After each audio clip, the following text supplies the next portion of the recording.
안녕하십니까. 자, 이번 강의는요, 페이지 251페이지입니다. 소유권에 관한 부분을 볼 거예요. 처음에 의의가 나오는데, 소유권이 뭐냐? 물건을 사용하고 수익하고 처분할 수 있는 권리라는 것이 소유권이죠. 개념은 그렇게 문제가 되지는 않는데, 항상 머릿속에 좀 조심할 게 뭐냐면, 소유권의 객체는 물건에 한한다는 거죠. 따라서 사람은 소유권의 객체가 될 수가 없고요. 권리도 소유권의 객체가 될 수는 없는 거죠. 그러니까 보통 이제 일반적으로 내가 채권을 소유한다, 이런 말을 가끔 써요, 그죠? 그렇지만 그거는 잘못된 표현이다. 왜냐하면 소유권의 객체는 뭐예요? 물건이니까. 채권과 같은 권리는 뭐의 객체가 될 수 없죠? 소유권의 객체가 될 수가 없기 때문에요. 그거 하나만 좀 주의하시면 되겠죠. 이게 의의고 법적 성질이 되는 거죠. 2번 소유권에 제한해 가지고 나와 있는데 이거는 그냥 원론적으로 접근하시면 돼요. 자, 우리 근대 민법은 소유권 절대 원칙이라고 해서 소유권은 절대적으로 보장되는 권리, 국가라 하더라도 침해할 수 없는 권리였습니다. 근데 현대 민법은 그렇지는 않습니다. 공공복리라는 더 큰 이념에 의해서, 대원칙에 의해서 소유권은 절대적으로 보장되는 권리가 아니라 소유권은 상대적 권리로 바뀌었고요. 다시 말하면 법률 규정에 의해서 필요하다면 언제든지 제한할 수 있는 권리로 변했다는 거죠. 그래서 우리는 원론적으로 소유권은 절대적으로 보장되는 권리가 아니라 공공복리라는 차원에서 법률 규정에 의해서 충분히 제한될 수 있는 권리다 정도만 원론적으로 기억하시면 돼요. 그 다음에 넘겨보시면 이제 3. 부동산 소유권의 범위에서 1. 토지 소유권의 범위가 나오죠. 이런 얘기입니다. 토지에 대한 소유권이 있으면 이 토지 소유권은 땅 표면에만 미치는 것이 아니라 땅 위로도 미치고 땅 밑으로도 미치는 거죠. 다시 말하면 토지의 상하에 미치는 거죠. 근데 문제는 이것이 무제한일 수는 없다는 거죠. 그래서 어떠한 한계가 있어야 되는데 우리 민법은 좀 추상적입니다. 정당한 이익을 그 한계로 정하고 있습니다. 다시 말하면 토지 소유권은 정당한 이익이 미치는 범위에서 토지의 상하에 미치게 되는 거죠. 물론 어디까지가 정당한 이익이 미치는지는 개별적으로 판단할 수밖에 없어요. 일률적으로 판단할 문제는 아니기 때문에 그냥 우리는 원론적으로 정당한 이익 이렇게만 기억하시면 되는데요. 문제가 되는 것은 뭐냐면 땅속이죠. 정당한 이익이 미치는 범위라면 땅속에 있는 곳도 누구 거란 얘기예요? 땅 소유자 거라는 거죠. 따라서 그것은 땅속에 있는 것이 흙이든 또는 암석이든 또는 그것이 지하수든 그것이 온천수든 다 뭐예요? 토지 소유권의 객체가 되는 거죠. 따라서 지하수권, 온천권과 같은 물건은 존재할 수가 없는 겁니다. 예를 들어서 제가요 아파트에 대한 소유권이 있어요. 그리고 그 아파트 안에는 안방도 있고 건너방도 있고 화장실도 있는 거죠. 그래도 우리가 안방권, 건너방권, 화장실권 이런 거는 없는 거죠. 왜냐하면 그 안방, 건너방, 화장실이라는 것은 건물이라는 물건을 뭐하고 있는 거예요? 구성하고 있는 구성 분자거죠. 마찬가지 논리로 요 흙이다, 암석이다, 지하수다, 온천수다라는 것은 토지라는 물건을 구성하고 있는 뭐예요? 구성 분자인 거예요. 따라서 안방권이 없는 것처럼 지하수권도 없는 거고요. 화장실권이 없는 것처럼 온천권이라는 물건도 없다는 거 꼭 기억해 두셔야 돼요. 다만 땅속에 있는 것 중에 빠지는 게 있습니다. 미채굴, 광물만은 토지 소유권의 객체인 것이 아니라요 국가 소유고요. 다시 말하면 광업권의 객체가 되는 거죠. 그럼 우리가 여기서 뭘 할 수 있냐면 광업권과 토지 소유권은 혼동되지 않는다는 것을 이해하게 됩니다. 자, 혼동이란 게 뭐였어요? 똑같은 물건에 두 개 이상 권리가 있어야 되죠. 근데 광업권과 소유권은 충복되지 않죠. 광물을 제외한 나머지 것들은 소유권의 객체. 광물은 뭐의 객체? 광업권의 객체니까 두 가지 권리가 중복되지 않으므로 광업권과 소유권, 광업권은 뭐 되지 않습니까? 혼동되지 않게 된다는 것도 기억해 두시면 되겠죠. 자, 2번 문제가 되는 경우 자연성, 땅 주인권이다. 나번 광물은 국가 소유다. 따라서 광업권과 소유권 혼동되지 않는다는 말이 나와 있고요. 우측에 지하수다, 온천수다, 동굴이라는 것도 다 누구 거예요? 땅 주인권이니까 지하수권, 온천권과 같은 권리는 존재할 수가 없고요. 라번 포락토지란 말이 나오죠. 이 포락이라는 말은 땅이 쓸려 내려갔다는 말입니다. 다시 말하면 땅이 멸실됐다는 얘기죠. 다시 말하면 토지가 포락이 되면 땅이 멸실된 것이니까 토지 소유권은 당연히 뭐가 되겠어요? 소멸이 되겠죠. 그런 내용입니다.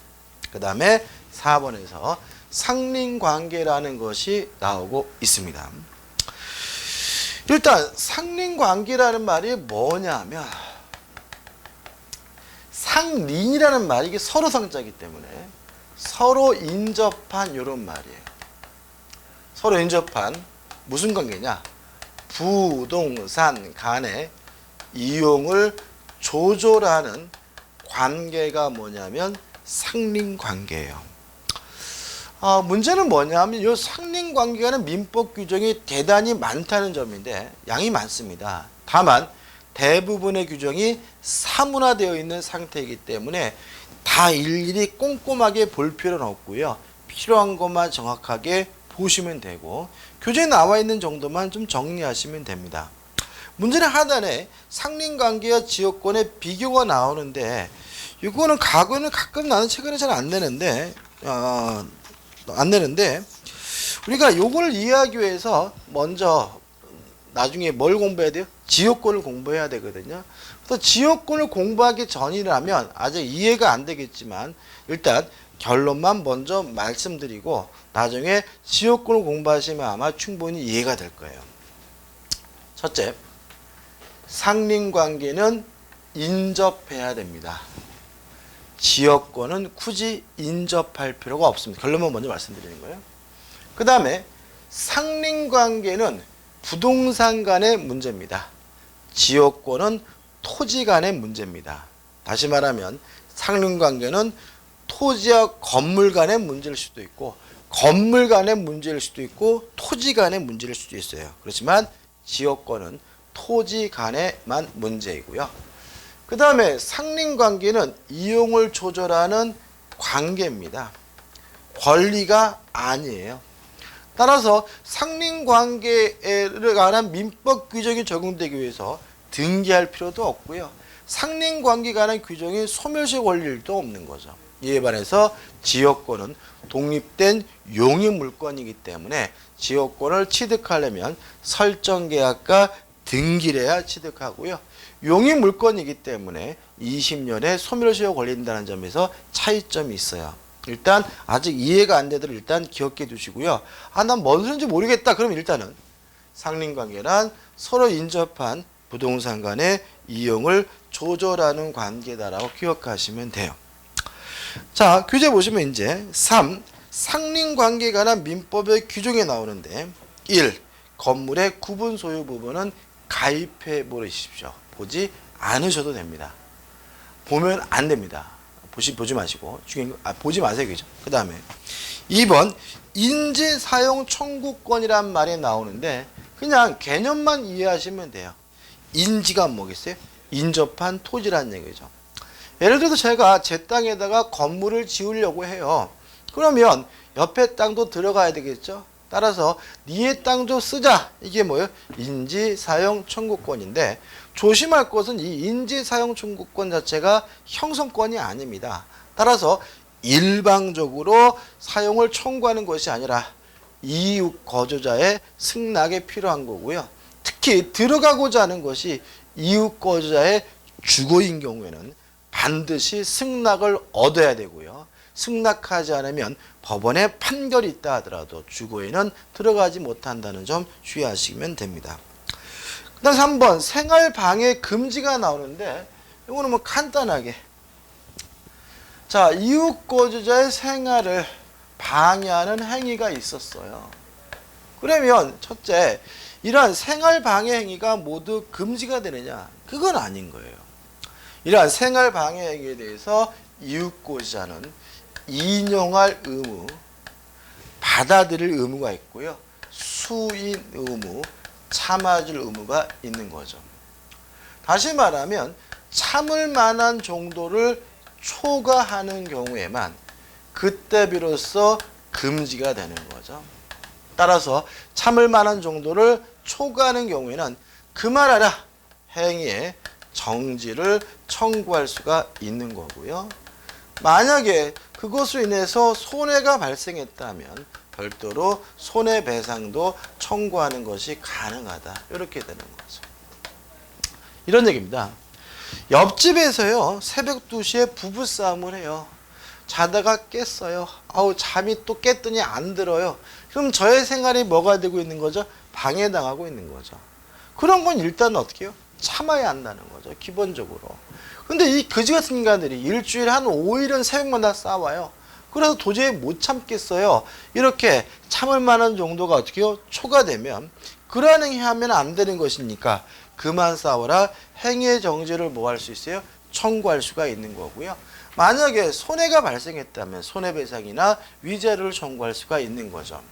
이게 뭐가 밀접하냐면 층간소음 문제와 밀접합니다. 이런 얘기죠. 아파트에 사는데 윗집에서 쿵쿵쿵 뛰어다녀요. 그러면 밑에 사람은 일단 기본적으로 뭐예요? 참아줘야 되는 거죠. 근데 그것이 참을 만한 정도가 초과된다면 그만 뛰어다녀라. 행위의 정지를 청구하거나 뭘 청구할 수 있어요? 손해배상을 청구할 수 있다는 얘기죠. 이렇게 민법의 규정이 굉장히 추상적이고 두리뭉실하게 규정되어 있었기 때문에 분쟁이 끊이진 않았죠. 그래서 뭐 살인사건까지도 나오고 그죠. 작년에 또 설때 뭐 칼로 찔러 죽이고 막 이런 일들이 벌어졌기 때문에 이제는 특별법에 의해서 구체적으로 규정을 두고 있기 때문에 이거는 뭐 중요한 것은 아닙니다. 이제는 왜 특별법이 따로 있고 시험 범위가 아니겠죠. 이 정도만 기억하시면 되겠죠. 그 다음에 이제 판례들이 나오는데 한번 재미로 보시면 될 것 같아요. 넘기시면 256페이지 4 수도 등의 시설권이 나오는데 이거는 가입해 버리는 겁니다. 보실 필요가 전혀 없고요. 그 다음에 5번 주의 토지 통행권이 나오는데 요게 중요합니다. 그래서 상린관계에 관한 민법 규정 중에서 가장 중요한 부분이 뭐냐면 이 5번에서 주의 토지 통행권 민법 제219조와 220조의 내용과 그 다음에 판례까지 숙지하셔야 되고요. 요 소유권에서 처음으로 이제 문제가 잘 나오는 부분이 나오고 있는데 주의 토지 통행권에 대해서 시험 문제가 자주 나오는 편이라는 거 좀 주의하시기 바랍니다.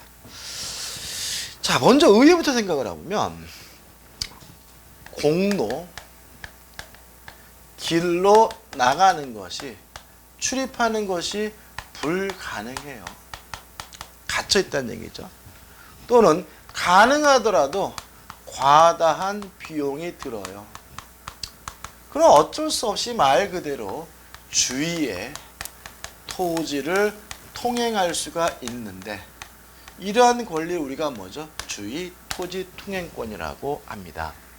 다시 말하면 땅이 있는데요. 그 땅이 갇힌 땅이에요. 그러면 어쩔 수 없이 이웃 토지를 지나다닐 수밖에 없는데 이러한 권리를 우리가 뭐죠? 주위 토지 통행권이라고 합니다. 그럼 어디로 다니느냐? 어떤 방법으로 다니냐? 이 문제에 대해서 우리 민법은 손해가 가장 적은 방법으로 또는 손해가 가장 적은 장소로 통행할 것을 규정을 하고 있습니다. 그 다음에 손해가 있다면 그 손해에 대해서는 원칙적으로 보상을 해주라고 민법에 규정하고 있는 거죠.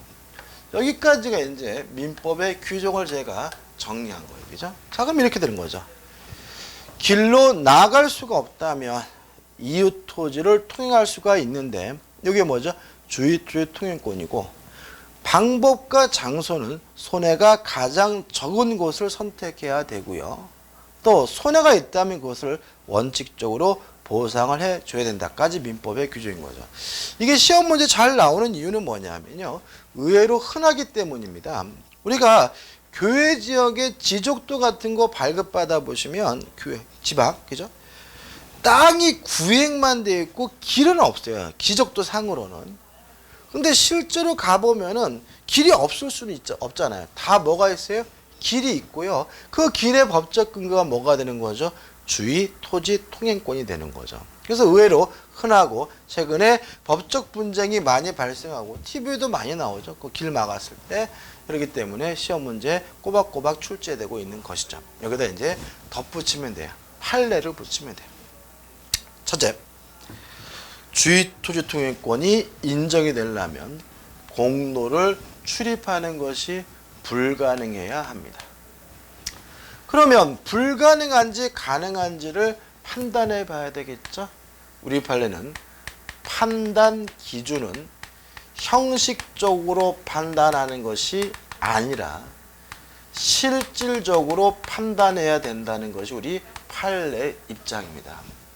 다시 말하면 형식상의 도로가 있느냐 없느냐 이렇게 따지는 것이 아니라 실질적으로 다닐 수 있는지 없는지를 따져야 된다는 것이 우리 판례 입장입니다. 그렇기 때문에 이런 경우가 있어요. 지적도 상으로는 길이 있어요. 근데 가보니까 그 길에다가 누가 축사를 지어놔가지고 다닐 수 없다면 실질적으로 공로를 출입하는 것이 불가능한 경우니까 그 경우에도 주의토지 통행권이 인정되게 됩니다. 두 번째, 주의토지 통행권이 인정이 되려면 공로를 출입하는 것이 불가능해야 돼요. 따라서 좀 더 편리하다, 좀 더 지름길이다라는 이유로는 주의토지 통행권이 인정되지 않습니다.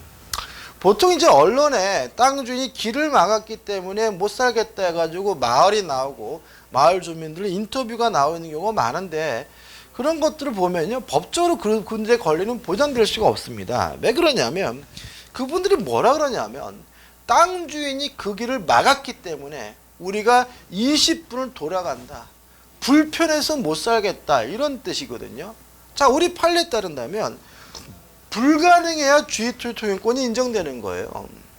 좀 불편하다 또는 글로 안 다니면 돌아다녀야 된다, 이런 이유만으로는 주의토지 통행권이 인정될 수는 없다는 거죠. 남의 땅 함부로 다닐 수는 없다는 취지니까 꼭 기억해 주셔야 되고요. 세 번째로 불가능해야 합니다. 따라서 추후에 공로가 개설이 되면 기존의 주의토지 통행권은 뭐 하게 되냐면 소멸하게 된다는 것도 좀 기억해 두시기 바랍니다. 자, 이런 얘기죠. 원래는 맹지였어요. 갇힌 땅이어서 남의 땅을 다녔거든요. 근데 나중에 길이 생겼어요. 그러면 기존의 주의토지 통행권은 뭐가 돼버려요? 소멸되기 때문에 이제는 더 이상 남의 땅을 뭐 할 수는 없어요? 통행할 수가 없다는 것이 우리 판례 입장입니다. 이 부분 꼭 기억해 두셔야 되겠죠. 그 다음에 두 번째, 추상적이긴 하지만 우리 민법은 장소와 방법에 대해서 규정을 두고 있어요. 도로폭 범위에 대해서는 아무 규정을 두고 있지 않는데, 우리 판례는 도로폭 범위는 현재의 토지 용도를 기준으로 해서 실질적으로 결정해야 된다는 것이 판례의 입장입니다. 따라서 주의토지 통행권에 대해서는 건축법의 규정이 적용되지 않습니다. 여러분들이 공법 시간에 이제 건축법을 공부하시면 뭐 집을 비우려면 몇 미터 이상의 도로를 몇 미터 좀 이런 거 나오거든요. 이 도로법 규정이 나오게 되는데 그것이 뭐에는 적용되지 않아요? 주의토지 통행권 적용되지 않는다는 거죠. 왜냐하면 뭐 2m, 3m 이렇게 형식적으로 따지는 것이 아니라 현재의 토지 용도를 기준으로 해서 실질적으로 그 토지의 범위를, 통행권의 범위를 결정해야 된다는 것이 판례 입장이에요. 두 번째, 미래의 용도는 고려하지 않습니다. 다시 말하면 무엇에 따라서요? 현재 용도에 따라서 결정이 되는 거예요. 따라서 현재 용도가 밭이라면 밭을 경작하기 위하여 필요한 범위에서 주의토지 통행권이 인정이 되는 거고요. 그 밭을 밀어버리고 공장을 지으려고 할 때 그 공장에 관한 미래 용도에 대해서는 인정될 수가 없다는 것이 우리 판례 입장입니다. 아시죠? 그 다음에 손해가 있다면 원칙적으로 보상을 해야 돼요. 그럼 항상 보상해야 되느냐? 아닙니다. 예외적으로 보상할 필요가 없는 경우가 있어요. 첫 번째는 우리 판례가 인정하고 있는 겁니다.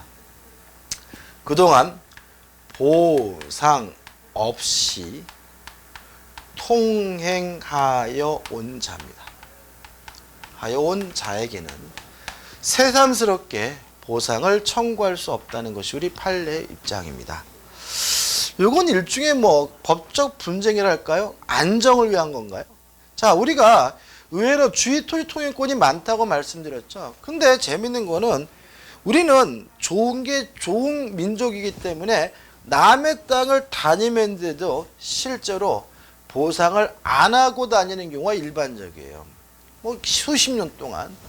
그러다 보니까 최근 들어서 토지 소유자들의 법적 권리의식이 강해져 가지고 그동안 모르겠지만 앞으로는 사용돼 내놔라라고 보상을 청구하는 소송이 급증하고 있는데, 문제는 그러한 보상 청구권을 인정한다면 온 국토가 난리가 날 거라는 거죠. 그래서 우리 판례는 법적 안정 원칙으로 그동안 보상 없이 통행하여 온 자에게는 새삼스럽게 보상은 청구할 수 없다라고 판시하고 있으니까 기억해 두시기 바라고요.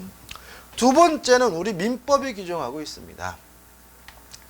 일부 양도 또는 토지 분할로 인해서 맹지가 된 경우에는 보상해 줄 필요가 없습니다. 주의하실 것은 요 일부 양도 토지 분할로 인한 경우는 특별히 무상 주의 토지 통행권이라고 하는데, 요 무상 주의 토지 통행권에 관한 우리 민법 규정은 직접 당사자 간에만 적용된다는 것이 우리 판례 입장이에요. 누구한테만요? 직접 당사자에게만 적용된다는 얘기죠. 무슨 말이냐? 이런 얘기입니다. 한 필지 토지가 있는데요. 갑의 소유였어요. 근데 갑이 이 땅을 이렇게 잘라가지고 을에게 양도하면 이게 뭐가 되는 거죠? 일부 양도가 되는 거죠. 그러면 갑은 을의 땅이 맹지 갇힐 거란 사실 충분히 예견할 수가 있으니까 을은 갑의 땅을 당연히 통행할 수가 있고요.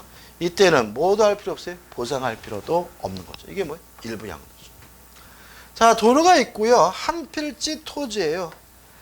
갑과 을이 공유하고 있는 토지인데 갑과 을이 땅을 이렇게 분할을 했어요. 그러면 갑의 입장에서는 이렇게 땅을 분할하게 되면 을의 땅이 맹지가 됨을 충분히 예견할 수가 있으니까요. 을은 갑의 땅을 당연히 통행할 필요가 있고요. 그때는 뭐 할 필요도 없어? 보상할 필요가 없는 거죠. 다만 주의하실 것은 이 상태에서 을이 병에게 땅을 양도하면 이제 갑은 병에게 보상을 청구할 수가 있는 거예요. 또 갑이 정에게 토지를 양도하면 정은 을에게 뭐 할 수 있냐면 보상을 청구할 수 있는 거예요. 왜냐하면 이러한 무상주의 토지 통행권은 누구한테만요? 직접 당사자 간에만 적용된다는 것이 우리 판례 입장이거든요. 따라서 갑과 을끼리만 뭐예요? 무상인 거죠. 병이나 정에게는 무상이 아닌 것이 된다는 거 꼭 기억해 두시 바라고, 여기까지 확실하게 정리하신다면 충분히 문제를 풀 수가 있고요. 지금 제가 교재에 나와 있는 판례까지 다 설명드린 거니까 한번 판례를 한번 읽어보시면 돼요.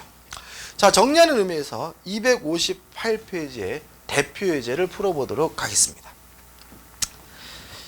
민법 제219조 220조의 주의 토지 통행권에 대한 다음 설명 중 옳지 못한 것은 1번 토지의 분할 또는 일부 양도로 인한 타인의 토지에 대한 무상 주의 토지 통행권은 공유 토지의 직접 분할자 또는 토지 일부 양도 당사자 사이는 물론 피통행지의 특정 승계인에 대하여도 적용된다. X. 이러한 무상주의 토지 통행권은 누구한테만요?